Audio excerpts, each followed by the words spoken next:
की गारंटी दी जा सके। ये एल साल्वाडोर की सीकॉट जेल है। 2019 में पदभार ग्रहण करने के बाद से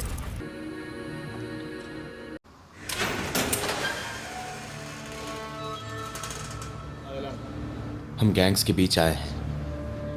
Buenas tardes. उन्होंने उन सभी को लॉकअप में डाल दिया है। 2 गैंग्स जो सबको आतंकित कर रहे थे, अब वो सभी एक ही स्थान पर हैं। एल साल्वाडोर के राष्ट्रपति ने यही कहा। उन्होंने पूरे देश को बदल दिया। कई दशकों तक दुनिया की अपराध राजधानी रहने के बाद आज ये दुनिया के सबसे सुरक्षित देशों में से एक बन गया है। और ये सब हुआ इस राष्ट्रपति की वजह से। वो नाइब बुकेले हैं। वो अरब वंश के हैं। उनके पूर्वज 19वीं सदी की शुरुआत में एल साल्वाडोर चले गए थे और वो फिलिस्तीनी मूल का है। उनके पिता को एल साल्वाडोर के नेता के रूप में जाना जाता था। 2019 में पदभार ग्रहण करने के बाद से उन्होंने देश को बदल दिया है। संसद के ये अपराधी उस धन को मंजूरी भी नहीं देना चाहते जो उनका नहीं बल्कि एल साल्वाडोर के लोगों का है, ताकि एल साल्वाडोर के लोगों की सुरक्षा। Cuando nos miramos. ये दुनिया की सबसे सुरक्षित जेलों में से एक है, यहाँ एल साल्वाडोर में। ये एल साल्वाडोर है।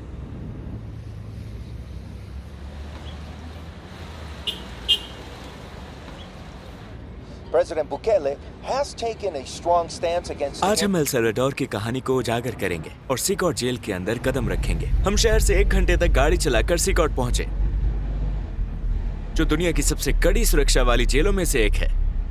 मार्च 2022 में El Salvador is under state of emergency. आपातकाल की घोषणा कर दी गई, जिसके कारण 64,000 अपराधियों को गिरफ्तार किया गया। इसके बाद गैंग के सदस्यों के लिए विशेष रूप से एक नई जेल बनाई गई और इसे 2023 में खोला गया। इसे सीकॉट कहा जाता है। हम जेल पहुंच चुके हैं। हम सीकॉट जेल के गेट पर हैं। सीकॉट, जरा इस सुरक्षा के स्तर को देखिए। इसे गैंगस्टर्स और आतंकवादियों की जेल के रूप में जाना जाता है। उन्होंने मीडिया को इस दृश्य को पूरी दुनिया में प्रसारित करने के लिए आमंत्रित किया, ताकि कानून तोड़ने की हिम्मत करने वाले किसी भी व्यक्ति को रोका जा सके। यहाँ आसपास कोई सिग्नल नहीं है, पूरी जगह में। चलो अंदर चलें। हेलो, आप कैसे हैं? आपका स्वागत है। मैं आतंकवाद निरोधक केंद्र का डायरेक्टर हूँ।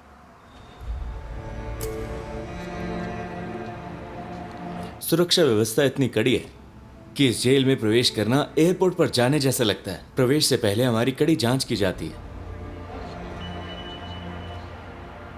इस एडवांस्ड इक्विपमेंट को देखिए। ये जेल पुनर्वास के बारे में नहीं है, ये केवल गैंग के सदस्यों के लिए है।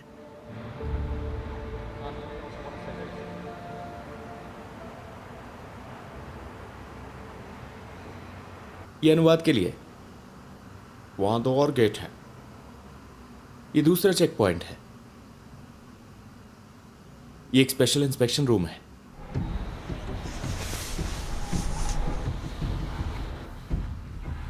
और कपड़े और यहां तक कि मौजे भी जांचते हैं। सब कुछ हल्का होना चाहिए। चलिए शुरू करें।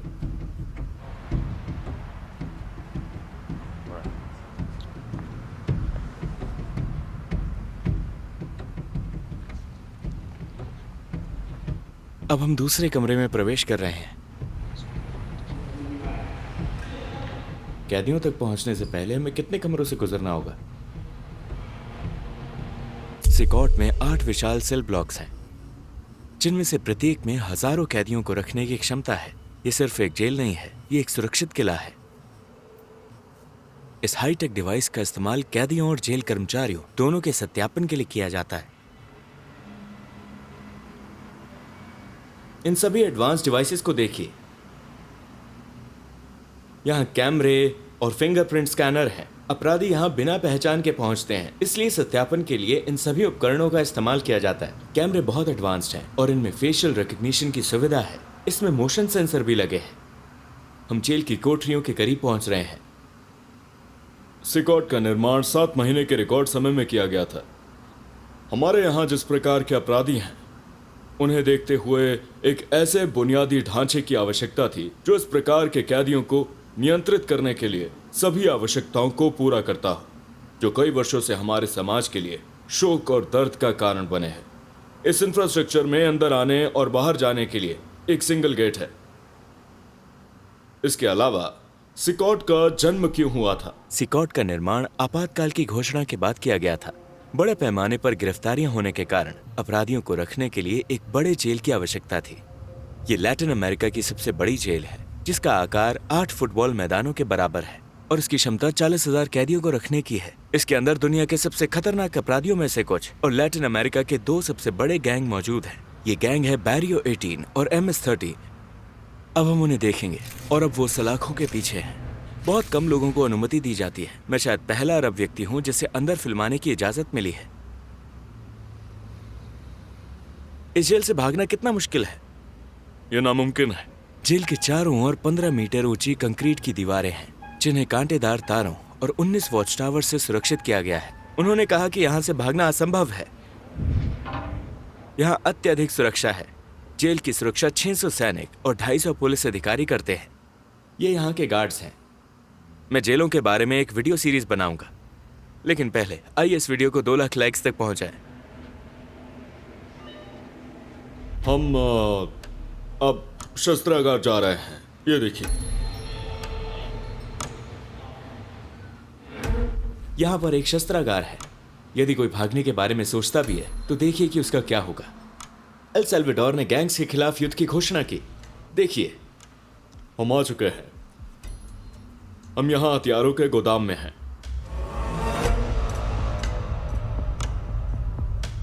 तो क्या आपने गैंग्स के खिलाफ युद्ध की घोषणा कर दी है? हाँ, हमारे पास अन्य प्रकार के हथियार भी हैं। इन सभी हथियारों को देखो। उन्होंने देश को सुरक्षित बनाने के लिए आतंकवाद के खिलाफ युद्ध की घोषणा की। वो इसके लिए किसी भी हद तक जा सकते हैं। हमें उन्हें नियंत्रण में रखना होगा। उनके हाथ और पैरों में हथकड़ी लगानी होगी। हाँ, पैर की हथकड़ी। यहाँ मौजूद हथकड़ियों के प्रकारों को देखिए। ये दोनों हाथ और पैर को एक साथ बांधते हैं। जब इनसे हथकड़ी लगाई जाती है तो आप उन्हें असुविधाजनक ढंग से चलते हुए देखते हैं। तोमफा। वो जो उपकरण पहने हुए हैं वो आपात स्थिति के लिए डिजाइन किए गए हैं। हाँ, ये आपातकाल की स्थिति का परिणाम है। ये सभी उपकरण एक ही उद्देश्य पूरा करते हैं, नागरिकों की सुरक्षा करना। सार्वजनिक सुरक्षा इनकी प्राथमिकता है।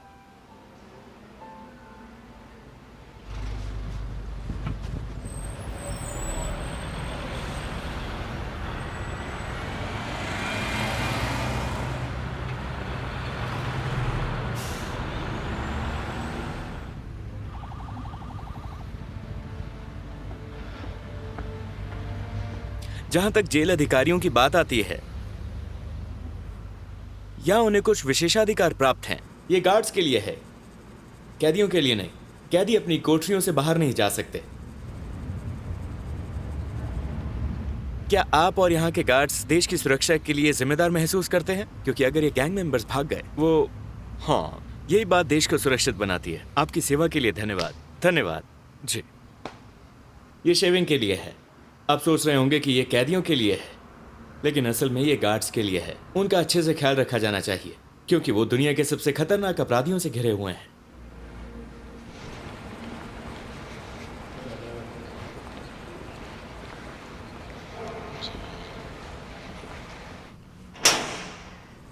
ये गार्ड्स की डॉर्मेट्री है। वो यहाँ 5 दिन काम करते हैं, इसके बाद 5 दिन की छुट्टी होगी। अपराधियों के सामने पूरा दिन रहने से होने वाले तनाव को कम करने के लिए ऐसा किया जाता है। ये जिम गार्ड्स के लिए है। ये सब गार्ड्स की भलाई के लिए है।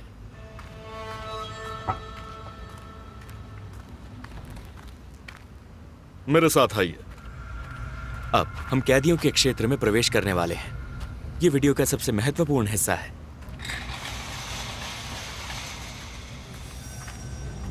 दुनिया के सबसे खतरनाक गैंग लीडर्स बस कुछ ही कदम दूर हैं। एक बार जब वो सिकॉट में प्रवेश कर जाते हैं तो फिर कभी बाहर नहीं निकल पाते। इस गेट से अंदर जाने के बाद वो फिर कभी बाहर नहीं आते। अब हम सेल्स की ओर जा रहे हैं।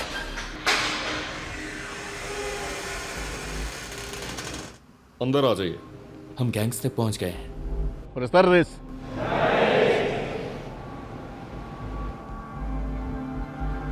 उनके परिवार के किसी भी सदस्य को उनसे मिलने की इजाजत नहीं है। दोनों गैंग्स को एक साथ जेल में रखा गया है। इनमें से प्रत्येक ने 200 से अधिक लोगों की हत्या, बलात्कार तथा कई अन्य अपराधों में भाग लिया था।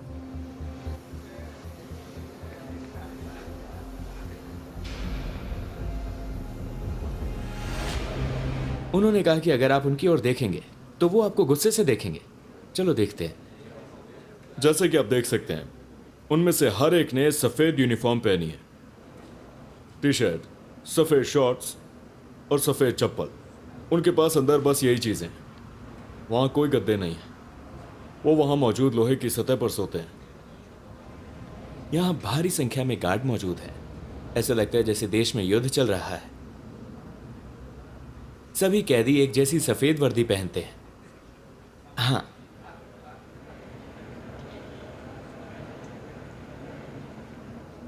यहाँ की लाइट्स कभी बंद नहीं होती। वो 24/7 चालू रहती हैं ताकि कैदियों को समय का पता न चले और गार्ड उन पर नजर रख सके। उनके पास दुर्व्यवहार करने का कोई मौका नहीं है। प्रत्येक सेल की क्षमता 100 कैदियों की है, लेकिन हर सेल में केवल 80 बिस्तर हैं। उनके पास ठंड से बचने के लिए कोई कंबल या अन्य सामान नहीं है। 24 घंटे नियंत्रण और निगरानी। गार्ड्स के अलावा हमारे पास कैमरा सिस्टम है जो हमें हर गतिविधि पर रियल टाइम मॉनिटरिंग की अनुमति देती है।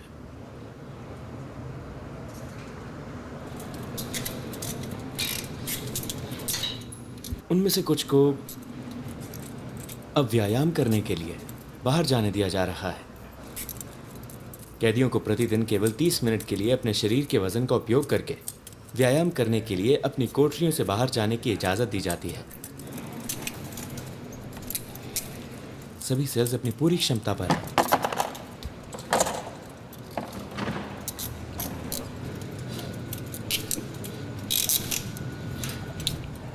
ऐसा लगता है जैसे ये किसी फिल्म का दृश्य है। सिकोट।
Hay un clamor, abre los cielos sobre nosotros, abre los cielos, Señor, a llover.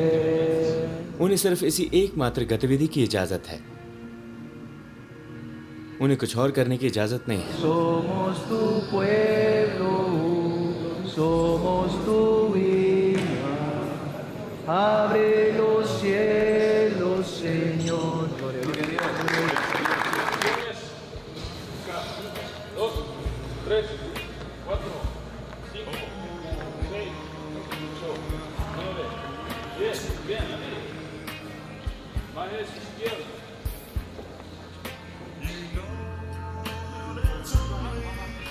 उनके टैटू से पता चलता है कि वो किस गैंग से संबंधित हैं। गैंग के टैटू वाले किसी भी व्यक्ति को तुरंत गिरफ्तार कर लिया जाता है। पुलिस के पास एक खास टैटू का कैटलॉग है जिसमें हर निशान एक गैंग से जुड़ाव दिखाता है। कुछ गैंग के सदस्यों ने अपने टैटू बदलने की कोशिश की, लेकिन वो नाकाम रहे।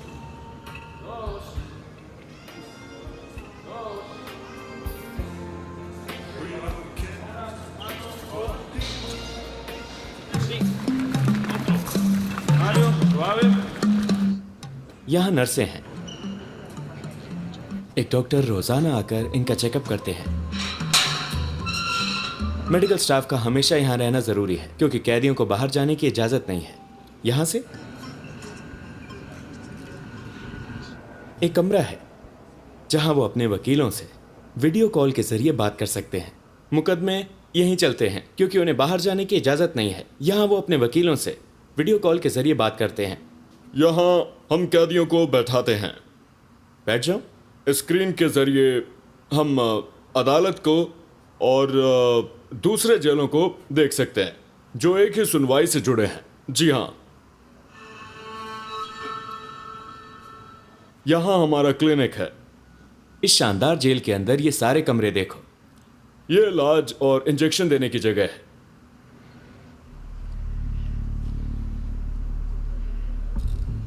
अब हम दुनिया के दो सबसे खतरनाक गैंग मेंबर्स के बीच से गुजर रहे हैं। वो हमारे दाएं और बाईं ओर हैं। मैं आपको 3 ऐसे अपराधियों के बारे में बताऊंगा जो यहाँ हैं। ऐसे लोग जो एक समय पर भगवान बनने का नाटक करते थे। वो तय करते थे कौन जिएगा और कौन मरेगा। वो हमें इन 3 अपराधियों के बारे में बताएंगे। हाँ, अपना मास्क उतारो। और हम इनके अपराधों के बारे में जानेंगे। वो समाज के लिए बहुत बड़ा खतरा थे। उर्फ एल सेको, बैरियो 18 गैंग का सक्रिय सदस्य।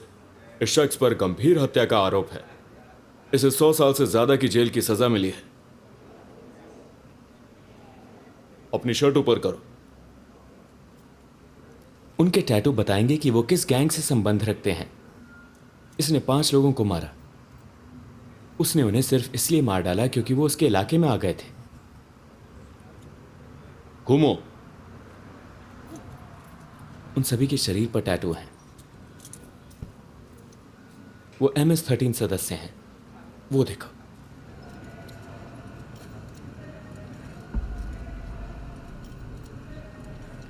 इसने 4 लोगों का अपहरण किया था। उसके बगल वाले ने 5 लोगों की हत्या की थी। ये यहां कैद अपराधियों का बस एक छोटा सा नमूना है। तीसरा कैदी भी एक गैंग का सदस्य है। इसने एक जवान लड़की को मार डाला जिसका एथलीट बनने का उज्जवल भविष्य था। बाद में उसने उसकी हत्या कर दी। अपनी शर्ट ऊपर करो। उसने उसका भविष्य छीन लिया।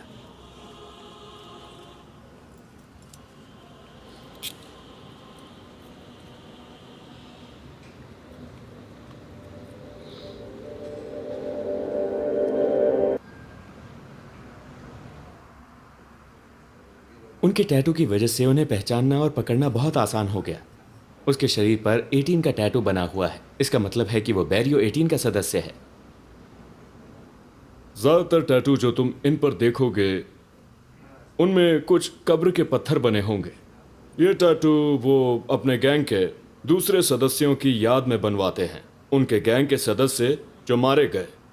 उनके शरीर पर उन लोगों की कब्रों और खोपड़ियों के भी टैटू हैं जिनकी उन्होंने हत्या की है। यहाँ मारिया, यहाँ क्या लिखा है? संटाना गुज़मान। संटाना गुज़मान वो कौन है? मेरी दादी। वो उसकी दादी है। उसके बेटे का चेहरा। ये टैटू उसके मारे गए गैंग सदस्यों की याद में है। उसने उन्हें खोपड़ियों के रूप में बनवाया है। हर टैटू का एक मतलब होता है। इन सबको गिरफ्तार करके एक ही जेल में बंद कर दिया गया है। ये दोनों गैंग आपस में दुश्मन थे, लेकिन अब वो एक साथ कैद हैं। आमतौर पर उनके पैरों पर औरतों के चेहरे बने होते हैं और साथ ही खोपड़ियां और गांजे के टैटू भी। हाँ,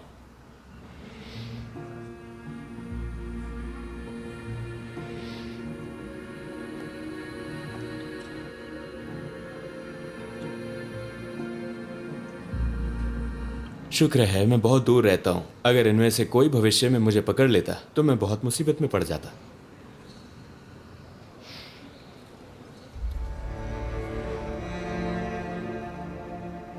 ये गैंग कभी दुश्मन थे, लेकिन अब ये एक ही सेल में रहते हैं। उनकी पूरी जिंदगी इस सेल के भीतर सीमित है। वो कभी बाहर नहीं जा सकते। ये उनका टॉयलेट है। क्या आप देख रहे हैं?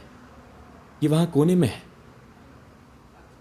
ये 2 साल से यहां है। जैसे ही जेल खुला, सारे अपराधियों को यहां भेज दिया गया। गार्ड इस डर से अपने चेहरे ढक कर रखते हैं कि कहीं कोई कैदी बाहर किसी से संपर्क करके उनके परिवारों से बदला न ले ले। हाँ, अब हम सॉलिटरी कन्फाइनमेंट की कोठरियों की तरफ जा रहे हैं। जो भी कैदी बदतमीजी करता है उसे यहां डाल दिया जाता है। यही चीज उन्हें लाइन में रखती है।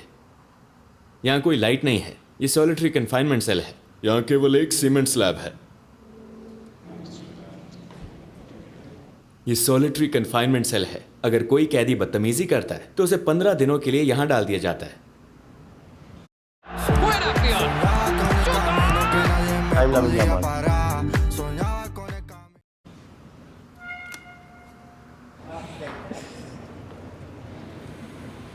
वो खाने के लिए भी अपनी कोठरी से बाहर नहीं निकलते।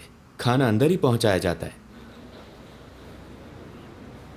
सिर्फ बीन्स और चावल, कोई चिकन नहीं, कोई मांस नहीं।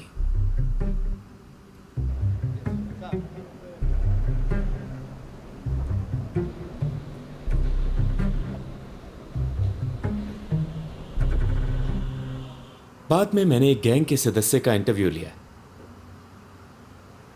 वो MS-13 के सदस्य हैं। उसने कितने लोगों को मारा? 30। उसने 30 लोगों की हत्या की है। क्या हम उसके टैटू देख सकते हैं? देखो।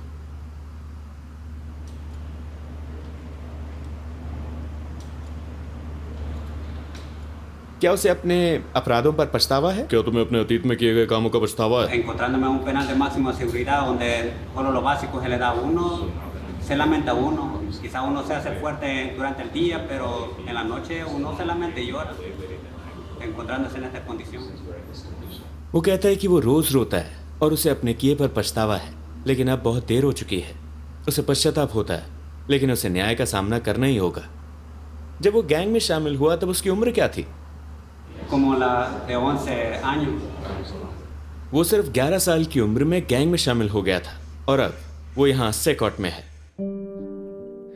राष्ट्रपति ने जो किया वो साहसिक और शानदार था। जब वो पहली बार 2019 में चुने गए थे तब उनकी अप्रूवल रेटिंग लगभग 50% थी। आज अल साल्वाडोर ने संपूर्ण स्वतंत्रता और सुरक्षा के मामले में, लेकिन 2024 के चुनावों में वो 85% वोटों के साथ जबरदस्त बहुमत से जीते। सभी रिकॉर्ड तोड़ दिए हैं। ये पूरे पश्चिमी गोलार्ध में सबसे सुरक्षित देश है। क्यों? क्योंकि पहली बार लोगों ने सुरक्षित महसूस किया। ये सिकॉट जेल के हमारे दौरे का अंत है। आपने इस एपिसोड से क्या सीखा? इस राष्ट्रपति से हम बहुत कुछ सीख सकते हैं।